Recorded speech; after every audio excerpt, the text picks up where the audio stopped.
Pemirsa, Kakanwil Dirjen Pajak Sulut Tenggo Malut Arif Muhammad Zuhri memastikan bahwa untuk target pencapaian pajak Sulut sebesar 14,11 triliun rupiah pada tahun 2023 akan tercapai hingga 100%. Target penerimaan pajak Sulawesi Utara adalah sebesar 14,11 triliun rupiah dan hingga April ini telah terrealisasi sebesar 34,48% atau sebesar 4,86 triliun rupiah. Jelas Kakanwil Direktorat Jenderal Pajak Sulut Tenggo Malut Arif Muhammad Zuhri saat ditemui awak media pada Senin lalu. Dikatakan Zuhri bahwa pencapaian tersebut mengalami pertumbuhan sebesar 34,25% jika dibandingkan dengan posisi yang sama pada tahun 2022 yang lalu, yaitu hanya 3,62 triliun rupiah.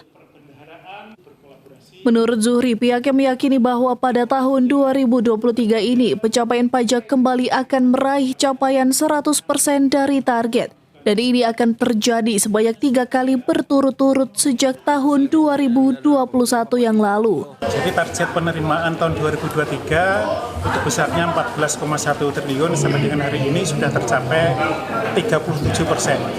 Jadi ini saya kira merupakan suatu awalan yang bagus untuk capaian hat-trick kita untuk tahun 2023 ya, kita di atas 100%. Karena 2021, 2022 kita capaiannya di atas 100%. Sebenarnya semua sektor ya, itu perdagangan, ada pertambangan, ada pengolahan, ada perkebunan tentunya ya, perdagangan besar maupun kecil. Jadi itu menjadi perhatian kami semua untuk kemudian kita menjadi target pemenuhan target tahun 2023. Ditambahkan juga bahwa kinerja positif penerimaan pajak Kanwil DJP Sulut Tenggo Malut ini tak lepas dari peran aktif para wajib pajak. Pihaknya juga akan mendorong berbagai sektor baik perdagangan besar dan eceran, administrasi pemerintah, jasa keuangan asuransi, pertambangan dan konstruksi, transportasi, real estate, dan jasa lainnya dalam upaya mensupport penerimaan pajak di Sulut Tenggo Malut. Rizky Warkiran melaporkan untuk Kawanua TV.